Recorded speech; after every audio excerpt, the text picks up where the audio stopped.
감사합니다. 식사들 잘 하셨나요? 네. 긴 연휴를 보내고 와서 몸이 많이 회복하는 게 쉽지 않죠. 저도 좀 오랜만에 가족들하고 좀 쉬려고 했는데 이렇게 밀린 일들도 좀 하고 또 글도 쓰고 또 내일부터 세미나도 가야 돼서 또 사전에 준비도 하고 이렇게 보냈고 되게 알차게 보낸 것 같아요. 또 2월이 돼서 이제 우리가 연초에 기도했던 전 원단 그 처음 주셨던 말씀을 송구영 씨의 말씀을 어제 다시 한번 들어봤거든요. 그랬더니 다 까먹고 와 이런 말씀을 주셨어? 뭐 이러면서 저도 어제 다시 한번 들어봤는데 여러분에게도 그런 시간들이 좀 있으시면 어떨까 그렇게 싶네요. 하나님 말씀입니다. 오늘 출애굽기 7장 1절에서 13절 말씀인데요. 우리 제가 한 절 여러분이 한 절 교독해 볼까요? 네. 같이 교독하겠습니다. 여호와께서 모세에게 이르시되 볼지어다 내가 너를 바로에게 신같이 되게 하였은즉 내 형 아론은 내 대언자가 되리니.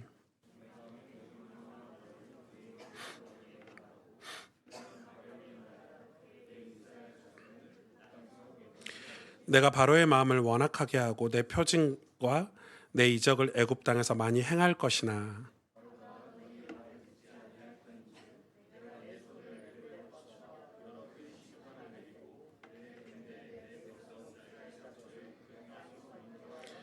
내가 내 손을 애굽 위에 펴서 이스라엘 자손을 그 땅에서 인도하여 낼 때에야 애굽 사람이 나를 여호와인 줄 알리라 하시매.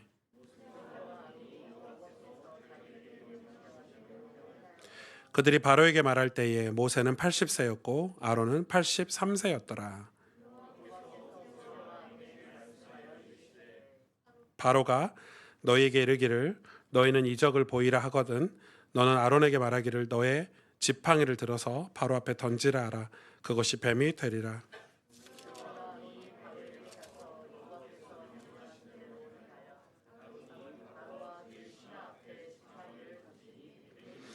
바로도 현인들과 마술사들을 부르매 그 애굽 요술사들도 그들의 요술로 그와 같이 행하되.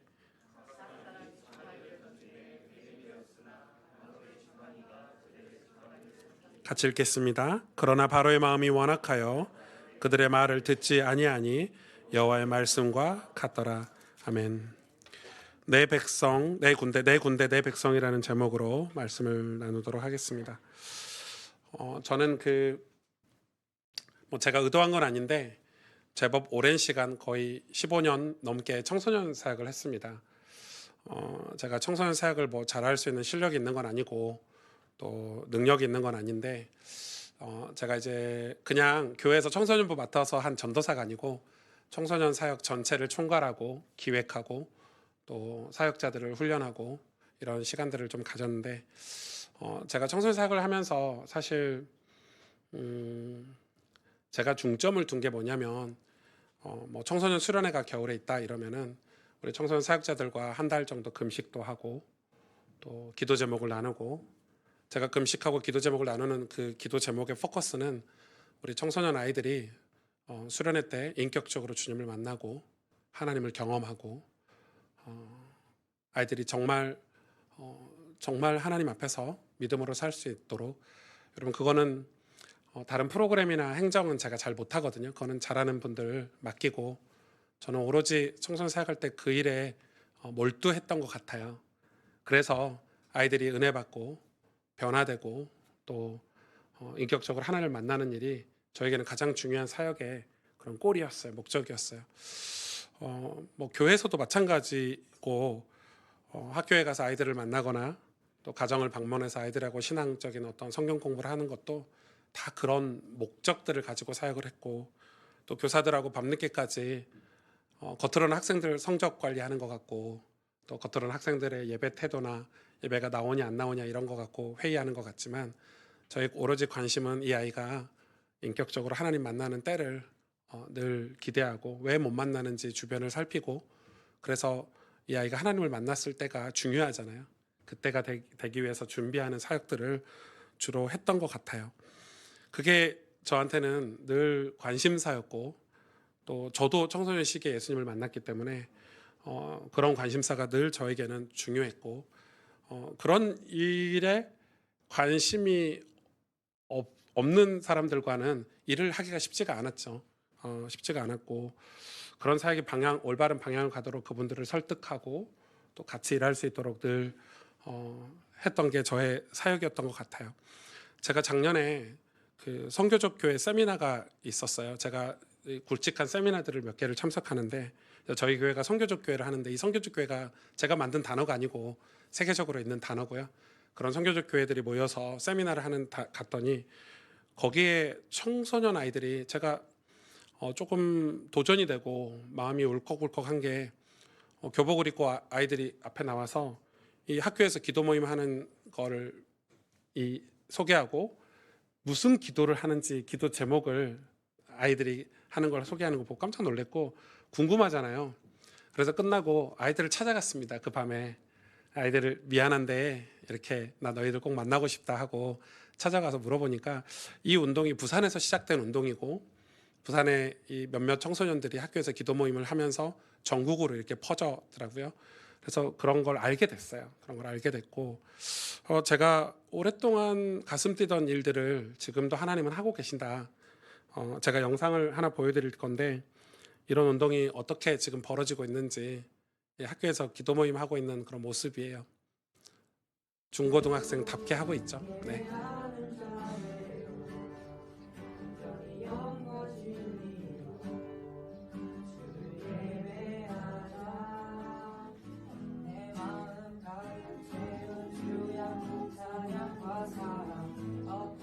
그럼 남자애들이 저렇게 찬양을 부르는 건 기적 아닌가요? 학교에서.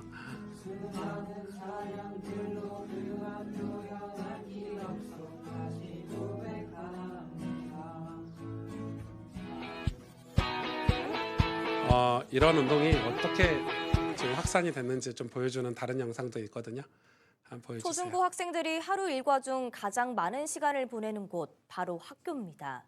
지치고 힘들다고 말하는 친구들을 위해 학교에서 기도 모임을 만들었고 이들이 주축이 되어 부산에서 시작된 기도 운동이 열매를 거두고 있습니다. 학교 기도불씨 운동 집회 현장을 취재했습니다. 부울경본부 이진우 PD입니다. 지금 여기 기도 모임에 대해 고민하는 모든 학생 여러분, 포기하지 마시기를 소망합니다. 결단하시기를 소망합니다.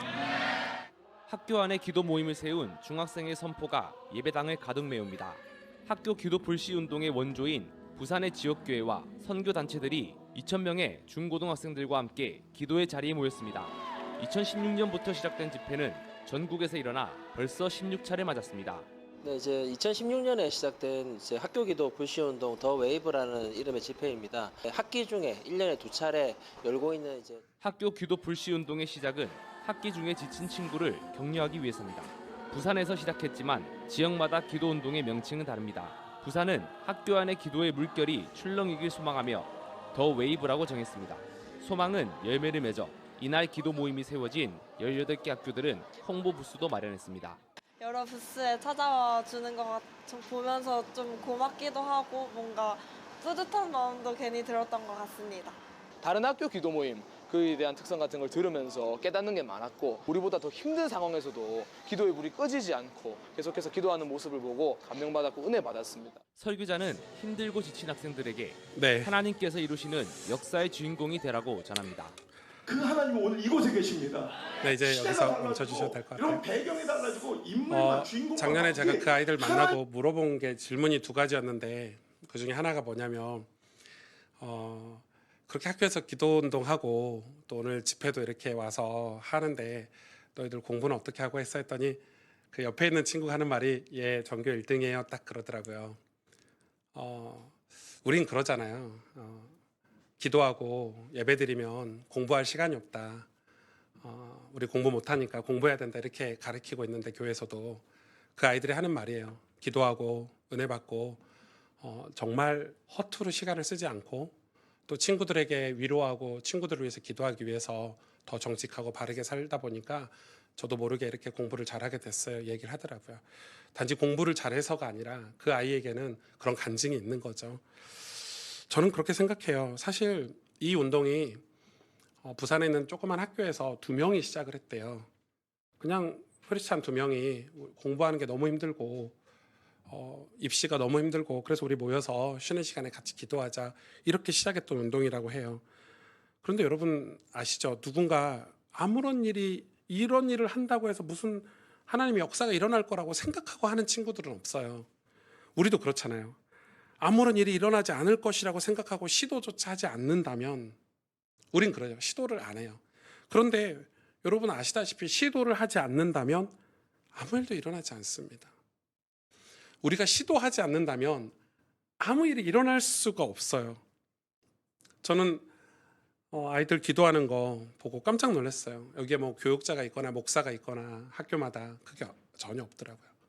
아이들 스스로가 같이 모여서 기도하고 친구들을 위로하고 학교의 그런 잘못된 문화들을 위해서 기도하고 오늘 본문 1절에 보니까 정말 중요한 본문이거든요. 오늘 본문은 여호와께서 모세에게 이르시되 볼지어다 내가 너를 바로에게 신같이 되게 하였은즉. 좀 이상하지 않습니까? 하나님이 모세를 바로가 볼 때 신과 같이 되게 하겠다. 신. 하나님이 진짜 모세를 신으로 만드셨습니까? 아니죠. 모세 보고 신이 되라 이 말이 아니에요. 바로가 볼 때 이 모세가 바로에게 부딪혀서 몇 번 깨지고 왔잖아요. 완전 택도 안 되게 깨지고 왔는데 모세에게 하나님이 또 가라고 하는 거예요. 또 가고 또 가고 또 가고 또 보내고 하는 거예요. 그래서 바로가 느낄 때 모세가 어떤 존재인지 하나님의 선지자인지 알게 하겠다 이 말이죠. 제가 바둑을 둘 줄 몰라요. 근데 예전에 미생이라는 책을 읽으면서 만화책 그 미생이라는 책 보면서 거기 바둑 스토리가 나오잖아요. 그래서 바둑에 좀 관심이 있어가지고 바둑의 역사, 바둑이 뭐 하는 건지를 좀 봤는데 재밌는 내용들이 되게 많더라고요. 바둑의 세계에서 하수와 고수를 나누는 기준들이 있더라고요. 바둑에서도 사범이라고 하는데 고수들을 프로들 바둑에서는 프로를 사범이라고 하는데 사범이 되려면은 거의 매일 하루도 빠지지 않고 엄청난 수준의 노력을 해야 된다고 합니다. 어느 정도 노력을 하는가 이렇게 봤더니 우리가 이렇게 바둑알을 하나를 두잖아요. 이 하나를 뒀을 때 상대방이 이 바둑알 하나를 뒀을 때 여러 가지 대응을 할 거 아니에요? 그 모든 대응을 다 연구하고 그거에 대한 다른 대응들을 다 우리 뭐 수학 공식 가지고 있듯이 그렇게 연습을 해가지고 자기가 다 가지고 있다고 해요. 그렇게 돼야 사범, 뭐 프로 이렇게 말을 할 수 있다고 해요. 근데 그 하수와 고수 나누는 것에 이런 내용들이 있더라고요. 사범이 되면 경기를 질 수도 있고 이길 수도 있는데 대국에서 지더라도 대국에 지는 것 때문에 뭐 막 화가 나고 짜증나고 이게 아니라 내가 왜 졌는지를 생각하고 바둑에서는 바로 복귀를 하러 간다고 해요. 내가 진 내용들을 생각하고 내가 다음에 저 사람이랑 붙었을 때 이겨야 되니까 그걸 복귀하러 간대요. 그러니까 실패나 패배 넘어지지 않는다는 거죠. 사범들은. 심지어 승리를 했더라도 내가 대국에서 이겼더라도 우리는 대국에서 이기면 저와 여러분 어쩔 거예요? 와 이겼어 이럴 건데 사범들은 이기고 나서도 기뻐하지 않는데요. 내가 대국을 두면서 실수한 몇 수들 그걸 기록해 놨다가 그걸 또 연습하러 간다는 거예요. 이게 프로라는 거예요. 이게 사범이라는 거예요. 그런데 여러분 아마추어는요? 아마추어 하수들은 경기에 지면 어떻게 되죠? 첫 마디가 어제 잠을 못 자가지고 컨디션이 너무 안 좋아가지고 내가 이기는 건데 졌다고 실수해가지고 졌다고 온갖 이런저런 핑계들을 가지고 탓을 하죠. 남 탓을 하죠. 환경 탓을 하죠. 하수들이 어쩌다가 한 경기 이기면 어떻게 하죠? 그거 내 실력이야. 그게 내 본 실력이야 이렇게 얘기를 한다고 해요. 어쩌다가 한 경기를 우연히 이겼는데 그걸 자기 실력처럼 생각하고 자랑하기 바쁘다는 거예요. 여러분 신앙도 마찬가지 아닌가요? 우리 뭐 신앙의 하수 고수를 나눌 수는 없지만 그래도 신앙의 하수들은 주일 예배 겨우 지키기 바쁩니다. 그러니까 주일에 교육이 바쁜 거예요. 그렇기 때문에 말씀을 들을 때 이 말씀이 왜 하나님 말씀인가? 이 말씀이 내 삶과 어떻게 연결이 되는가를 전혀 생각하지 않아요. 그걸 복귀하지도 않아요. 묵상하지도 않아요. 이 삶이 내 삶과 내 인생과 어떻게 연결이 되어 있는가를 생각하지 않아요. 어쩌다가 목사님이 설교할 때 웃기거나 내 상황과 어쩌다가 막 이렇게 맞아떨어져서 감동이 되거나 그래서 막 엄청난 깨달음을 얻었다. 우리 목사님 말씀이 너무 좋다. 막 이렇게 말하는데 성경은 그걸 은혜라고 하지 않아요. 신앙의 하수라고 얘기하는 거예요. 그러나 신앙의 고수가 되면 예배를 통해 하나님 뜻을 항상 찾죠. 그러기 위해서 하나님과 관계를 맺고, 왜냐하면 예배가 주일이 나머지 6일을 승리하기 위한 시간이라는 걸 알기 때문에 이 시간을 허투루 보내지 않는다는 거예요. 우리 모두는 아마추어로 시작해요. 누가 처음부터 고수, 프로가 될 수 있습니까? 다 밑바닥에서 아마추어로 시작해요. 그러나 프로로 되어가는 과정, 고수가 되어가는 과정에 저와 여러분이 있다는 걸 아셨으면 좋을 것 같아요. 근데 그 과정에는 뭐가 있죠? 아픔도 있고 괴로움도 있어요. 인내의 시간도 필요해요. 광야를 지나기도 해야 돼요. 그게 싫으면 그 길을 갈 수가 없어요. 근데 그 길을 가는 사람들, 예를 들어 바둑의 고수가 되려고 하는 사람들, 사범이 되려고 하는 사람들은 저마다의 이유가 있더라고요.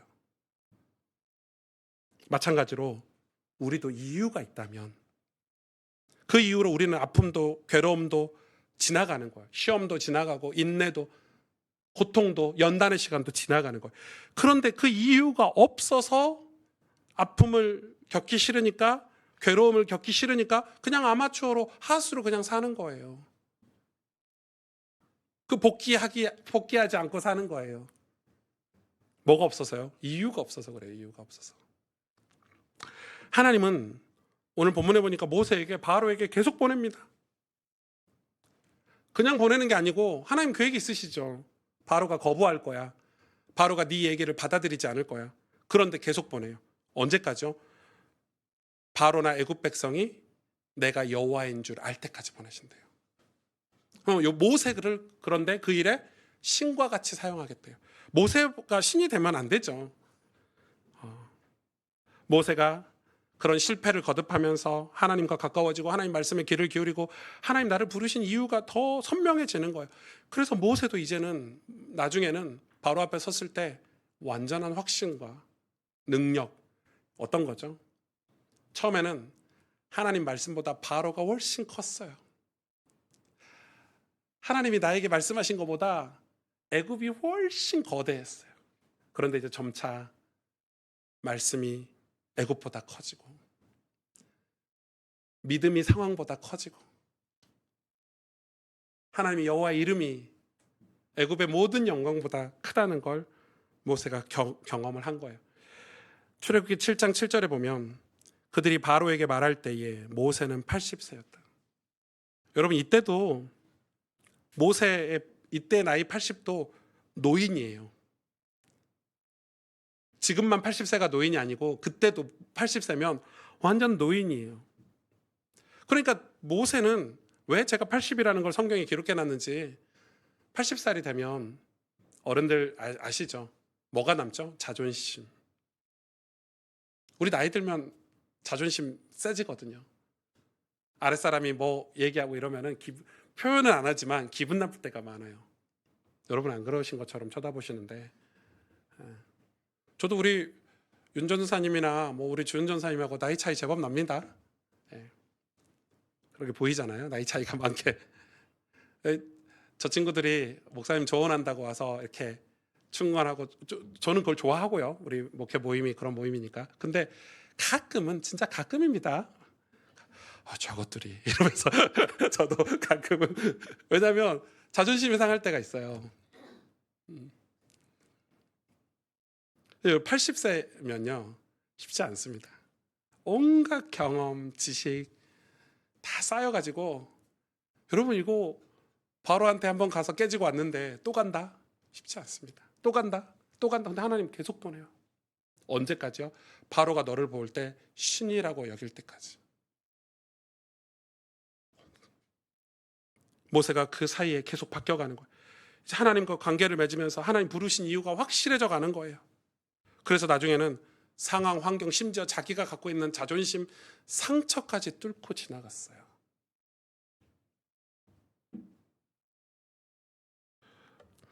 출애굽기 오늘 본문 1절 하반절부터 2절까지 내 형 아론은 내 대언자가 되리니 내가 내게 명령한 바를 너는 내 형 아론에게 말하고 그는 바로에게 말하여 그에게 이스라엘 자손을 그 땅에서 내보내게 할지니라. 모세는 처음에는 하나님의 뜻과 계획보다 자신의 단점, 그러니까 자기가 말을 잘 못한다는 것이 더 컸어요.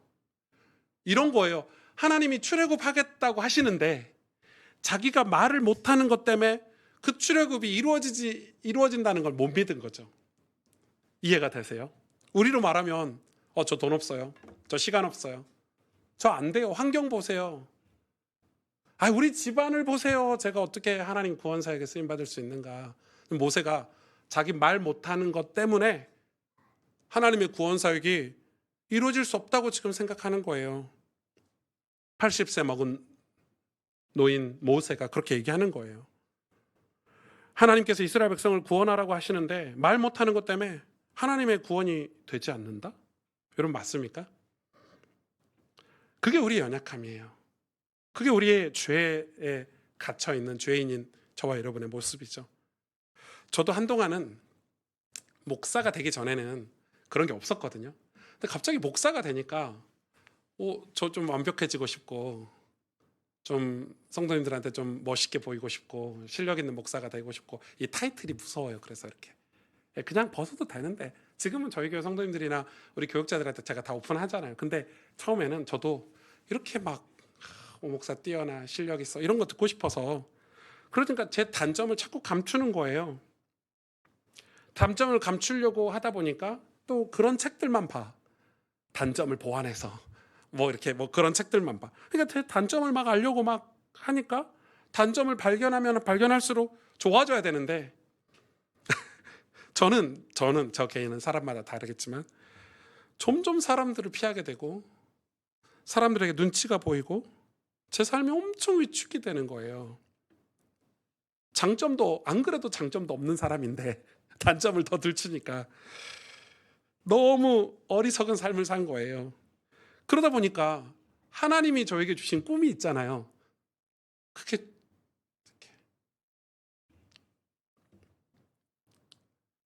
제가 이번에 공부하면서 학교 다니면서 진짜 어렵거든요, 여러분. 여러분 제가 자꾸 학교 다니는 거 여러분한테 얘기하는 거 기도해 달라고 진짜 어렵습니다. 공부하는 게 박사과정이 이게 저희 포기가 한 99%에 항상 이번 학기만 하고 안 해야지 이 마음을 늘 먹습니다. 저희 임원택 교수님이 같이 차 마시면서 저에게 목사야 눈치 좀 그만 보라 이러시는 거예요. 이미 저를 파악하시고 네가 하고 싶은 거 해. 네가 쓰고 싶은 거 써. 내가 도와줄게 이러시는데 와 눈물이 왈칵. 그러니까 눈치 그만 보라는 거예요. 제가 다른 사람을 위해서 살고 내가 이런 논문 이런 주제로 써야 좀 가스펠교회 목사로서 부끄럽지 않고 이런 거 하고 있으니까 교수님이 그러더라고요. 사실 그렇게 사는 동안에 하나님 주신 꿈을 다 잃어버리고 그렇게 살고 있는지도 모르겠어요. 제가 대학교 때 처음 갔던 해외가 인도인데 이번에 인도 다녀오셨잖아요. 제가 처음 갔던 때가 인도 갔거든요. 인도에 가서 얼마나 울었는지 몰라요. 그 새벽마다 금요일마다 모여가지고 인도에서 선교지에서 기도하는데 거의 제 무릎이 마비가 올 정도로 4시간 5시간 무릎 꿇고 기도했거든요. 여러분 그렇게 기도 안 해보셨죠? 제 무릎이 이제는 안 펴질 정도로 기도를 해요. 무릎 꿇고 선교지에서 그 정도로 그 무릎이 아픈지도 모를 만큼 기도를 몰입해서 한단 말이에요. 그때 하나님 주신 소원들, 그 하나님 주신 꿈들, 하나님 당신의 마음들 다 잊어버리고 사는 거 아닌가. 저도 그렇게 살다 보니까 이 나이가 돼서도 다른 사람 눈치를 보는 거예요. 하나님이 승주야 하면 예 주님 저 여기 있습니다. 마음껏 쓰세요. 이렇게 해야 되는데 지금 상황이 저 말 못하는데요. 모세하고 똑같잖아요. 우리 말 못하는데요. 저는 단점밖에 없는데요. 저는 제 상황이 계속 하수로 사는 거예요. 하수로. 왜 그럴까요? 저는 한 번이라도 한 가지 일에 몰입하고 그것을 뚫고 지나가 본 적이 없었던 것 같아요. 제대로 하는 게 없는 거예요. 사무엘상 17장 47절에 다윗이 골리앗 앞에서 이런 고백을 해요. 또 여호와의 구원하심이 칼과 창에 있지 아니함을 이 무리에게 알게 하리라. 전쟁은 여호와께 속한 것인즉 그가 너희를 우리 손에 넘기시리라. 다윗이 골리앗 앞에 섰을 때 여러분 어린 소년이었어요. 사실 하나님께 기름 부음 받은 사울 왕과 군대, 하나님의 군대가 있었음에도 불구하고 골리앗이 하나님을 모욕하는 말을 40일을 하는데도 한 명도 나가는 사람이 없을 정도로 그 상황이 위축돼 있는 상황이었어요. 근데 다윗이 골리앗 앞에 섰는데 사울 왕이 다윗이 골리앗 앞에 선다니까 자기 갑옷 입혀줬는데 갑옷이 너무 큰 거예요. 칼과 방패를 줬는데 들 수가 없어요. 무거워가지고. 당시에는 기술이 발달되지 않았기 때문에 그냥 완전 쇠거든요. 들 수가 없는 거예요. 다윗이 다 벗어놓고 가는 거예요. 뭐 하나 들고요? 물맷돌 하나 들고 가는 거예요. 근데 여러분 이 물맷돌은 다윗의 신앙이잖아요. 뭡니까? 다윗이 목동으로. 여러분 당시에 목동은 최하의 직업이에요. 그러니까 우리 집에서도 부모님들이 자식들 많이 낳았어요. 막 10명씩 낳았어. 돈이 없으니까 똑똑한 놈들 다 대학 보내고 기술 가르치고 제일 좀 모자라고 볼품없는 친구는 너 나랑 농사나 짓자 이런 거예요. 지금 다윗은 딱 그런 입장이에요. 목동이 쉬운 일이 아니잖아요. 잠도 못 자요. 얼마나 바쁜데요. 그런 목동 일을 했던 다윗이 양을 돌볼 때 수도 없이 연습하고 또 연습하고 자기 양들을 사자나 곰에게서 지켰잖아요. 그게 다윗의 실력이고 믿음이에요. 하나님이 나에게 맡기신 이 작은 일을 소중히 여기고 찬양하면서 예배하면서 또 물맷돌을 매일 밤 연습하면서 다들 도망치기 바빠요. 나 언제 목동 생활에서 벗어날까? 나 언제 이 목동일 지긋지긋한 목동일 그만둘까? 대충 하고 핑계대고 한두 번 해보고 안 되면 포기하기 바쁜데 다윗은 연습하고 몰입하고 하고 또 했어요. 골리앗에게 물맷돌을 던질 때 망설임조차 없었잖아요. 하나님이 모세를 보내고 또 보내듯이 이 물맷돌이 하나님의 이름을 높일 때 쓰임 받을 거라고. 여러분 다윗이 2026년도 7월 8일 날 골리앗을 만날 때니까 그때를 위해서 연습해. 하나님이 그런 음성을 주셨나요? 아니죠. 여러분이 물맷돌 던지는 거 연습해도요. 자기 양이나 지키지 언제 하나님 앞에 쓰임 받을지 기약이 없는 거예요. 아니 어쩌면 단 한 번도 쓰임 못 받고 그대로 천국에 갈 수도 있어요. 그럼에도 불구하고 다윗은 그 일에 성실했어요. 다윗은 양을 돌보는 일을 하면서 하나님의 영광을 늘 생각했어요. 하나님께 받은 사랑을 묵상했어요. 얼마나 많이 묵상했는지 그의 글들이 전부 시편으로 우리에게 고백되고 있잖아요. 얼마나 하나님을 사랑했는지, 얼마나 하나님의 이름을 높이는 일을 꿈꾸고 그날을 생각하면서 물맷돌 던지는 연습을 했는지. 우리도 마찬가지예요, 여러분. 저는 제 손에 들린 물맷돌이 무엇일까 생각해 봤어요. 단점 투성의 목사인데, 두렵고 무서워서 아무것도 시도하지 않는 목사인데, 눈치만 보는 목사인데, 그래도 제 장점이라고 하는 것은 주어진 일을 허투루 하지 않는 정직함과 성실함. 못하니까, 머리가 없으니까 그냥 우직함으로 하나님 앞에서 걸어가는 것뿐인데, 그것 때문이라도 저는 매일 게으름과 싸워서 오늘 할 일을 해내고 하나님 주신 꿈을 여전히 마음 한켠에 가지고 틈틈이 그때를 위해서 물맷돌을 던져보는 거예요. 누가 시키지 않는 공부를 하고, 누가 알아주지도 않는 기도를 하고. 내 손에 물맷돌이 있는가? 하나님이 승주야 부르실 때, 하나님 우리 교회를, 가스펠 교회를 부르실 때, 오늘 4절에 바로가 너희의 말을 듣지 아니할 터인즉 내가 내 손을 애굽에 뻗쳐 여러 큰 심판을 내리고. 여러분 보세요. 내 군대, 내 백성 이스라엘 자손을 그 땅에서 인도해. 여러분 이때 이스라엘이 어떤 상태인지 아시죠? 애굽 바로 왕을 따르고 있고 애굽의 노예로 살고 있겠다고 지난주 설교 들으셨잖아요. 모세 보고 비난하고 왜 우리 보고 예배드리러 가자 그래가지고 우리를 힘들게 하냐고 따졌던 이스라엘 백성인데 하나님 뭐라고 하십니까? 내 군대, 내 백성 이스라엘, 이렇게 얘기하십니다. 아직 구원받기도 전이잖아요. 사실 출애굽 전이니까. 아직 죄를 깨닫지도 못한 때예요. 그런데 하나님이 저와 여러분을 그때 부르셨어요. 우리가 아직 죄인 되었을 때 우리를 사랑하심으로 내 백성, 내 군대 삼으셨잖아요. 그 말은 뭐예요? 그 길로 가라는 거예요. 그 영광의 자리, 하나님의 이름을 높이는 자리까지 우리를 끌고 가시겠다는 거예요.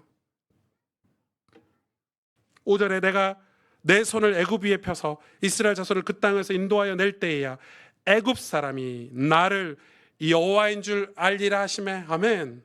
이것 때문에 애굽 사람이, 세상이 여호와인 줄 알도록 우리를 그 일에 부르셨다는 거예요. 그 이유를 모세가 알고 나서, 그 이유를 모세가 가슴에 품고 나서 모세는 완전 다른 사람이 되거든요. 애굽 사람이 나를 여호와인 줄 알리라. 우리 인생이, 우리 교회가, 우리 사업이, 우리 공부가, 우리의 작은 삶들이 하나님의 이름을 높이는 것이기를, 그 이유를 가지고 살아내기를 여러분 진심으로 축복합니다. 그래야 우리는 매일 게으름과 싸워서 오늘 할 일을 해낼 수 있고, 하나님 주신 꿈을 우리 삶의 중심에 가지고 틈틈이 그때를 위해서 물맷돌을 던지는 연습을 할 수 있기 때문입니다. 그저 허탄한 일에 빠져서 그저 세상 것에 마음을 두고 사느라 허송세월 보내는 것은 결코 믿음이 아닙니다, 여러분. 믿음이 아니에요. 주일에 교회를 왜 오십니까, 여러분? 그저 아마추어처럼 지옥은 가기 싫으니까, 교회 안 가면 찝찝하니까 겨우 교회 한번 가야지, 그런 마음입니까? 아니요. 우리는 하나님과의 관계를 위해서 이 말씀으로 우리의 모든 삶이 다 주저앉아 있는 삶이 일어서게 하기 위해서 하나님 주신 말씀인데, 우리를 소성케 하기 위해서 우리 영혼도, 우리의 마음도, 우리의 인생도, 우리의 삶도 하나님 앞에서 일어서도록 우리에게 주시는 말씀인데, 그 말씀에 도전을 받아서 하나님이 내 상황보다 크신 하나님, 믿음이 내 환경보다 크신 하나님, 하나님의 역사가 내 과거보다 크다는 것을 우리는 알아야 되고, 하나님 주신 꿈이, 하나님 주신 나의 이유가 내 모든 상처, 상황, 환경을 지나가서 영광이 되기를 우리가 사모해야 되지 않겠습니까? 우리 청소년부 오전에도 말씀드렸지만 우리 청소년들, 청년들 많이 계시는데 잘 들으셔야 돼요. 여러분 대충 예배드리지 마세요. 저 뒷자리에 앉아서 핸드폰이나 보는 어른들 닮지 마시라 이겁니다. 죄송합니다. 뒷자리 핸드폰 안 보시는데 예화입니다. 예화. 청소년들을 도전하기 위해서. 혹시 보시는 분 찔리셔서. 어떻게 예배 시간에 핸드폰을 보고 있습니까? 상식적으로. 아직 지옥의 맛을 안 보셔서.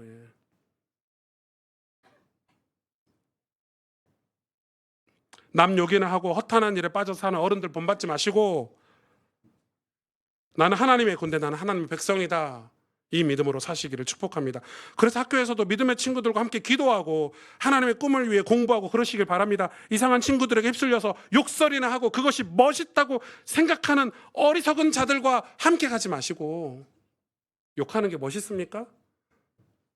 남 왕따 시키는 게 멋있습니까? 내 힘을 자랑하는 게 멋있는 일입니까? 그저 아마추어처럼 그렇게 살면 안 되는 거죠. 비싼 신발, 비싼 핸드폰, 비싼 식당이 청소년 때 추구해야 될 것들이 아닙니다. 여러분 지금부터 꿈을 위해 그런 거 아껴서 신고, 아껴서 먹고, 저축해서 그 돈으로 해외도 가고 봉사활동도 가고 하면서 하나님이 주신 꿈과 비전을 준비해야 되는 거 아닙니까? 그게 멋있는 청소년들의 믿음입니다. 여러분, 은혜는 말씀에 순종하는 믿음의 도전입니다. 은혜는 가만히 있으면 하나님이 채워주시겠지, 하나님 때가 되면 은혜 주시겠지가 은혜가 아니고, 말씀에 순종하는 믿음의 도전, 거기에 하나님 부어주시는 겁니다. 순종하지 않는데, 물맷돌 던지는 연습하지 않는데 어떻게 골리앗을 만납니까? 어떻게 광야를 만나고 하나님 앞에 쓰임받을 수 있는 멋있는 순교를 할 수 있습니까? 못합니다. 믿음 없으면 아무것도 못합니다. 하나님의 이름을 높여드리는 일 못해요. 그거 아무나 할 수 있는 일이 아니에요. 믿음 없으면 못해요. 은혜 안 받으면 못한다 이 말이에요, 여러분. 그러니 여러분, 우리 매일매일 도전합시다. 혼자 힘드니까 나눔터에서 함께 매일 도전하시고, 성경도 읽으시고, 함께 기도도 하시고, 나눔터에서 성경 안 읽는 사람들 권면도 해주시고, 같이 식사도 하면서 왜 성경을 못 읽고 있는지 이유도 하시고 도와주시고, 금요 기도에도 도전하시고. 어떻게 기도 안 하고 우리 인생이 변화될 수 있습니까? 어떻게 하나님 앞에 무릎 꿇지 않고 청소년 시기에 온전한 믿음의 사람으로 설 수 있습니까? 시간 없는 거는 우리 생각, 우리 핑계 아닙니까? 솔직히 유튜브 몇 시간씩 보고 놀러는 쉽게 다니면서 기도할 시간 없습니까? 공부를 못 한다고요? 교회로 와서 주일날 교회 와서 예배드리는 것 때문에 공부를 못 한다고요? 아니요, 여러분. 제가 수천 명 증인들 될 수 있습니다. 신실한 믿음의 사람들이 어떻게 공부하고 미래를 준비하는지. 시간이 없습니까? 만약에 여러분, 제가 목사잖아요. 설교 준비하는 목사인데 여러분한테 이번 주에 좀 바빠가지고 설교 준비를 못했어요. 말이 됩니까? 말이 되냐고요? 오늘은 그래서 대충 합니다. 지난번에 했던 거 그냥 와서 또 읽을게요. 한 번 더 할게요. 말이 됩니까? 이해되십니까? 그렇게 받아들여 주시면 같이 하게요. 저도 쉽지. 시간이 없어요. 명절이요. 좀 명절 끝나고 와서 밤샜습니다. 이틀 밤을 샜어요. 그렇게 해야 되는 거예요. 그게 우리의 크리스찬의 모습이어야 돼요. 이번에 바이블 스쿨에 최영삼 교수님이 오세요. 여러분 엄청 신약하게 권위자이시고 제가 책만 봐서 잘 모르겠지만 책을 봤을 때 와, 너무 좋은 분이 오시네. 이렇게 오세요. 여러분 쉽지 않아요. 저런 분이 이런 조그만 교회 오셔가지고 이렇게 바이블 스쿨을 해주는 게. 저 훌륭한 교수님들이 저희 교회 오시는, 저희 교회가 학교에 조금 소문이 났어요. 저 가스펠 교회에 엄청 젊은 사람들 많다더라. 뭐 자기들끼리 몇 번 오시니까. 근데 1시간 반짜리 강의를 3시간을 해주시는 거예요. 여러분, 이게 교수님들이 시간이 그렇게 많지 않아요. 엄청 귀한 자리예요. 저는 이런 게 궁금해요. 성도님들이 저한테 상담하는 메일이 오잖아요. 제 메일이 있고 또 연락이 오면은 메일의 한 80%가 뭔지 아세요? 상담 내용 중에 80%가 성경에 대해서 알고 싶대요. 그래? 그리고 제가 이런 프로그램을 교회 만들잖아요. 성경 읽기, 성경 바이블 스쿨. 근데 또 여기는 안 와. 알고 싶어요? 안 와. 알고 싶어요? 안 와. 알고 싶어요? 안 와. 알고 싶어요? 안 와. 제가 물어보죠. 성경 알고 싶다며 왜 성경을 안 읽으세요? 알고 싶은데 읽기 싫어. 알고 싶은데 읽기 싫어. 이분들은 짧게 요약해서 엑기스로 지름길 뭐 이런 걸 자꾸 목사한테 가르쳐 달라는 거예요. 여러분 없어요. 지름길이 어디 있습니까? 성경을 알고 싶은데 성경을 안 읽는데 어떻게 성경을 알 수 있다고 말할 수 있죠? 그것처럼 뭐라고 해요? 사자성 어불성설이 어디 있습니까? 그것처럼 앞뒤가 안 맞는 말이 어디 있습니까? 그것처럼 말도 안 되는 소리가 어디 있습니까? 우리는 익숙한 삶에서, 편리한 삶에서 조금 불편한 삶을 만들어야 신앙에서 승리할 수 있습니다. 여러분, 신앙생활에 승리하고 싶지 않습니까? 저는 미친 듯이 하나님께 쓰임받고 싶거든요. 하나님이 이런 하나님 나라를 이루는데 그중에 한 피스, 한 조각이라도 저는 쓰임받고 싶고, 우리 교회가 그런 교회가 되고 싶고, 우리 성도님들이 진짜 하나님 앞에서 진짜 존귀하게 쓰임받고 구원받는 일에 저는 온 힘을 다해서 목회하고 싶거든요. 그러면 제 삶이 불편해야 돼요. 기도하러 가야 돼요. 꾸역꾸역 일어나서 성도들 명단 놓고 엎드려서 눈물로 기도해야 되는 거예요. 그런 일 없이 영적인 일이 벌어질 수가 없어요. 프로그램요, 그때뿐이에요. 청소년 수련회요, 아무리 사람들이 많이 와도 금식하는 시간, 기도하는 시간 없이 아이들이 영적으로 하나님을 만난다, 불가능한 일이에요. 여러분, 우리는 순종해야 돼요. 모세가 하나님의 말씀에 순종했어요. 프로가 되려면 감독들이나 지도자들의 말에 순종해야 되잖아요. 오늘 이렇게 운동해, 오늘 이렇게 복귀해. 수학도 마찬가지예요. 저는 고등학교 수학 문제 보고 깜짝 놀랐어요. 한 줄도 이해가 안 돼요. 근데 선생님이 앞에서 칠판에 써주면 이해가 돼요. 그 순간은. 근데 그 이해가 된 건가요? 그거 자기 건가요? 자기 거 아니에요. 요즘 수학은요, 초등학교 때부터 기초가 쌓여와야 고등학교 문제를 풀 수 있게 만들어놨어요.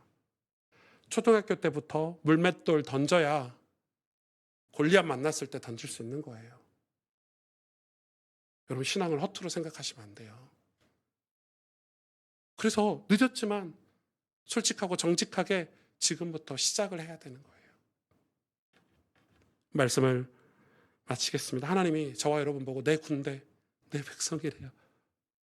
바로 앞에 신과 같이 되게 하시겠대요. 그걸 여러분 우리는 꿈꿔야 되지 않을까요? 그걸 이유로 삼아야 환경도 뚫고 지나가고 상황도 뚫고 지나가고 이데올로기도 뚫고 지나가고 상처도 과거도 뚫고 지나가고 하나님 앞에 십자가 앞에 가까이 가서 그 영광스러운 천국을 맞이할 수 있지 않을까요? 같이 기도하겠습니다.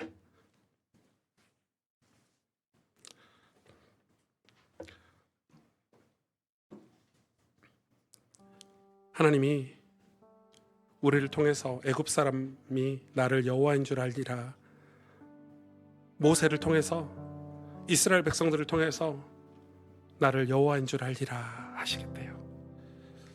저는 이 출애굽기 7장 읽으면서 너무 억울한 거예요. 억울해 죽겠는 거예요.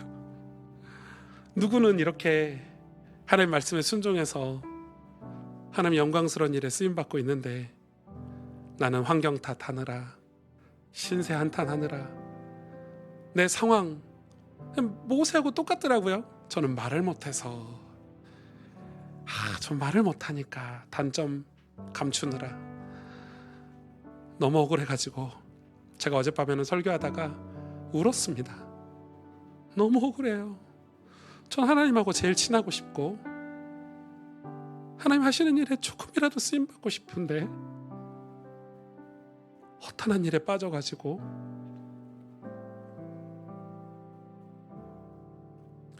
하나님이 우리의 상황과 환경보다 크신 하나님이심을, 우리 청소년들의 믿음이 지금은 안 그러겠지만 내 상황보다 환경보다 훨씬 크신 하나님, 그 하나님이 나를 영광스럽게 사용하시겠다는 게 우리 가슴에 꿈으로 소망으로 심어지기를 우리가 기도해야 되지 않겠습니까? 오늘 말씀 붙잡고 우리가 하나님 앞에 간절히 기도하도록 하겠습니다. 하나님 아버지, 아버지 하나님, 우리를 불쌍히 여기시고 긍휼히 여겨주시옵소서. 주님 하나님, 무엇이 올바른지도 모르는 이 시대에, 어느 길로 가야 될지도 모르는 이때에 주님 십자가 앞에 나가 주의 말씀을 듣고 순종할 수 있는 힘을 주시길 원합니다. 하나님, 영혼을 구원하고 교회와 제가 해야 될 일을 할 수 있도록 지혜를 주시기를 원합니다. 아버지, 우리 아이들에게 이 믿음 심겨주기 위해서 기도할 수 있도록 축복해 주시기를 원합니다. 주님,